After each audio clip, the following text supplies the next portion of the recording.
and I was about to dig up everything. Isabella was proud of their hosting.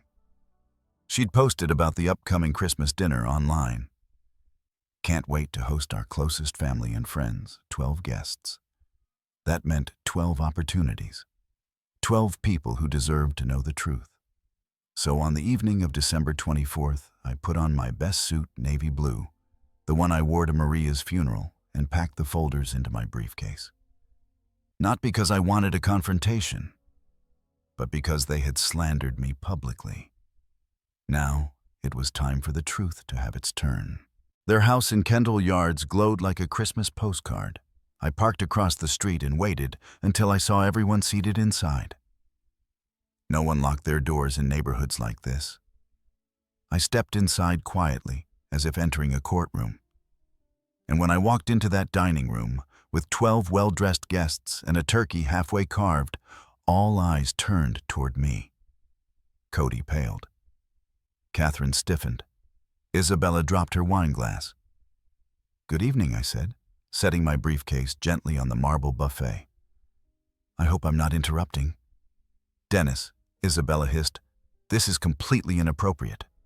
"No," I replied calmly. "What's inappropriate is publishing a hit piece about me in the local paper while eating a meal paid for with my money." I began handing out folders. "One for each of you," I said. "Inside, you'll find 5 years' worth of financial statements, receipts, bank records, and social media posts showing exactly how much I've contributed to this household."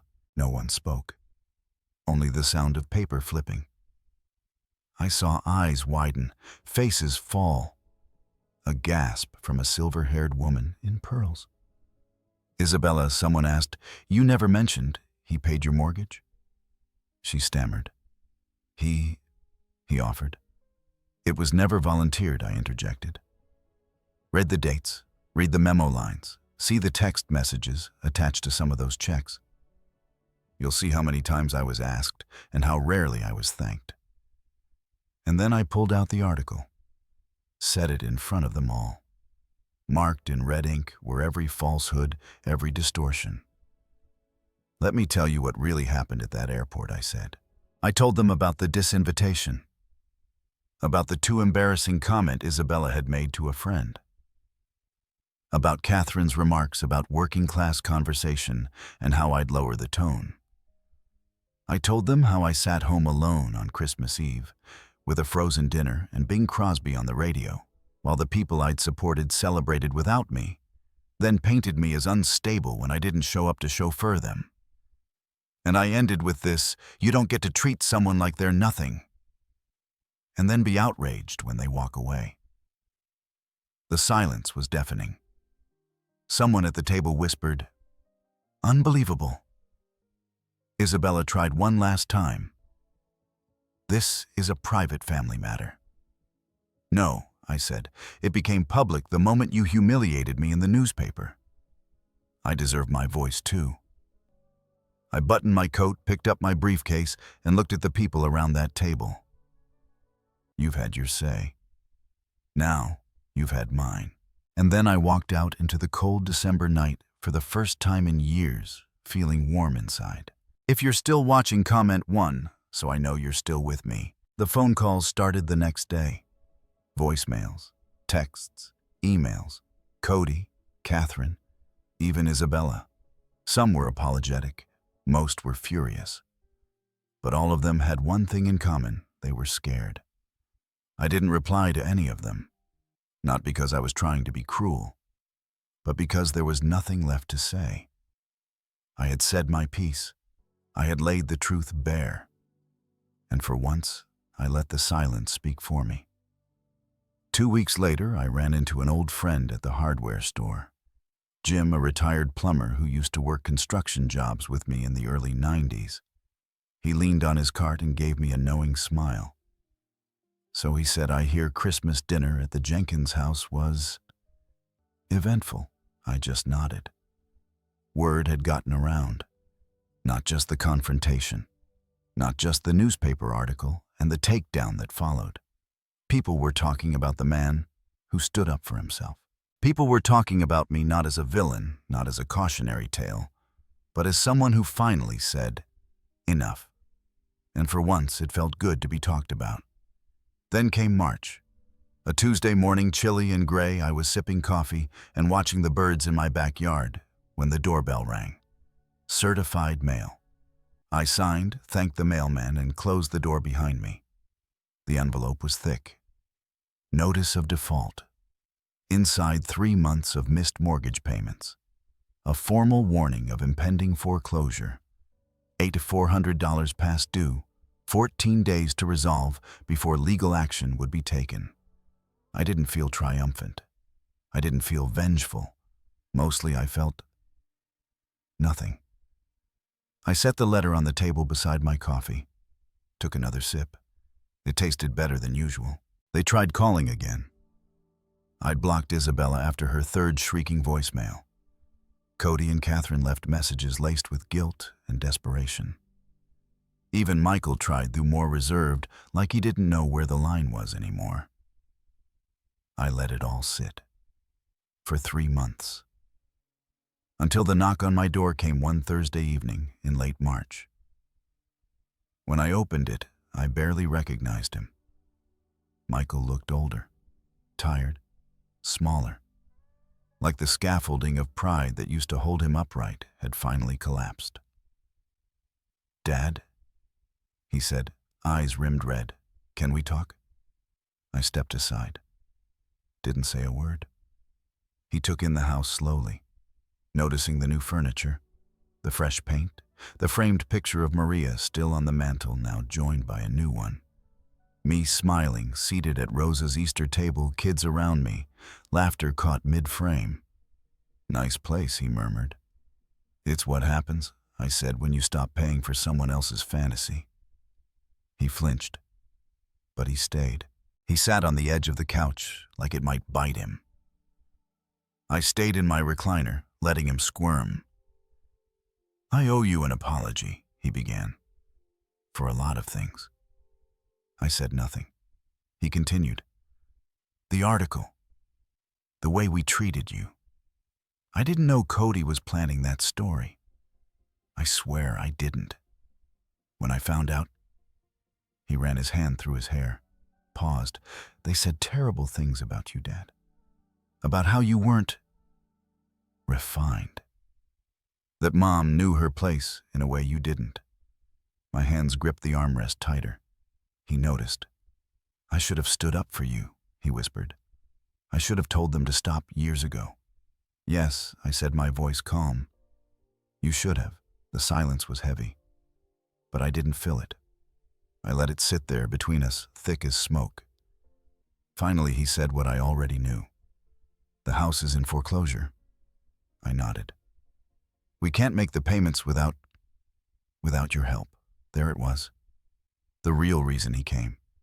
Not for healing, not for rebuilding, but to ask for help again. "Do you know," I asked slowly, "how much money I gave you over the last 5 years?" He nodded, eyes downcast. "Isabella added it up after Christmas." "Say it." His voice was quiet, ashamed. 237,468. I nodded. "Good. That means at least someone's keeping track now." He looked up, eyes glistening. "Dad, I'm so sorry. I don't know how to fix this." "You can't fix it." His face crumpled. "That money is gone. But worse than that, so are the years. The dinners, the holidays, the conversations we could have had if you hadn't been so busy protecting your in-laws' pride." "I know," he whispered. "I miss Mom," I said suddenly. "Every day. And I spent 5 years pretending you were all I had left. I was wrong."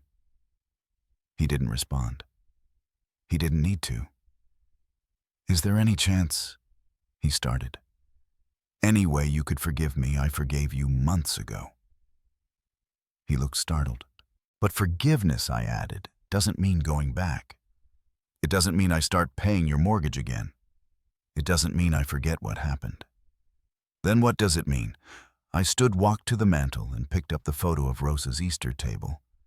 "It means if you want a relationship with me, you start over, like a stranger earning trust."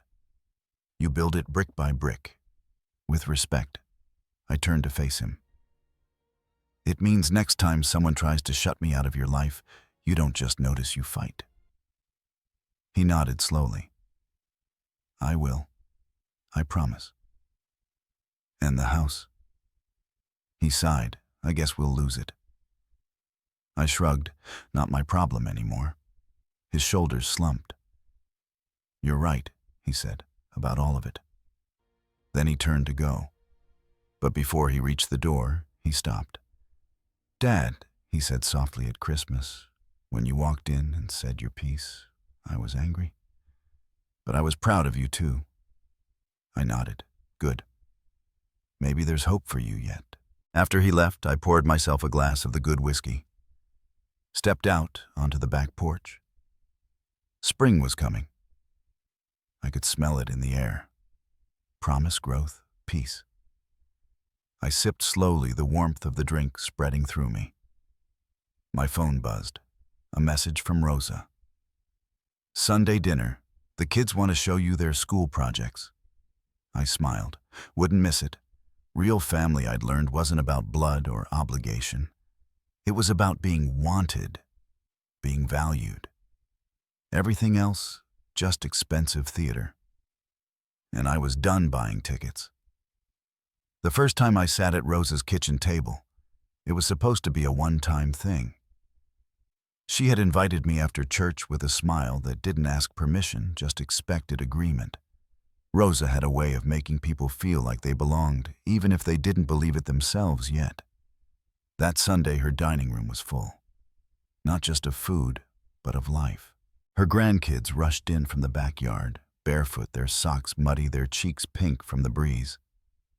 Her daughter Maribel was stirring a pot of something that smelled like garlic and home. Her husband Alfredo had the football game on low in the background, pretending not to watch while sneaking glances. And in the middle of it all, Rosa handed me a plate. Sit, she said, before everything gets cold or worse eaten. That plate had rice, black beans, roast pork, and plantains that were crisp on the outside, sweet in the middle. The kind of food that reminded me of my mother's cooking from a time long before grief and bitterness. For the first time in years, I didn't feel like a guest. I felt like I was supposed to be there. By April, it had become tradition. Sunday dinners at Rosa's. Sometimes just her and Alfredo. Sometimes the whole chaotic extended family.